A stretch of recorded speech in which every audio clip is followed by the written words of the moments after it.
আসসালামু আলাইকুম।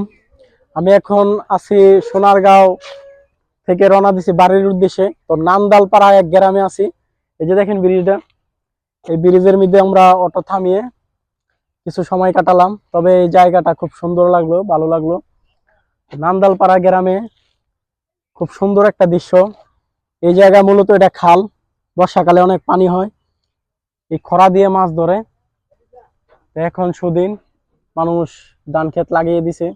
আর দেখেন চকটা, বড় এক চক, বিশাল বড়। তো নালদালপাড়া গ্রামে আছি। গ্রামটা সত্যি অনেক সুন্দর লাগতেছে, ভালো লাগতেছে। তো বাড়ির উদ্দেশ্যে রওনা দিছি, বাড়ি চলে যাব। তো এই যে আমাদের অটো, কেন ছোট ভাই বেড়াত সবাই আছে, এটা হলো অটো। তো এখন বাড়ি চলে যাব, নান্দালপাড়া গ্রাম থেকে বাড়ি চলে যাব। গ্রামটাও খুব সুন্দর, ভালো লাগলো। এখানের মানুষটিও খুব ভালো ব্যবহার করে, ভালো মানুষ। আসসালামু আলাইকুম ওয়া রাহমাতুল্লাহি ওয়া বারাকাতুহু।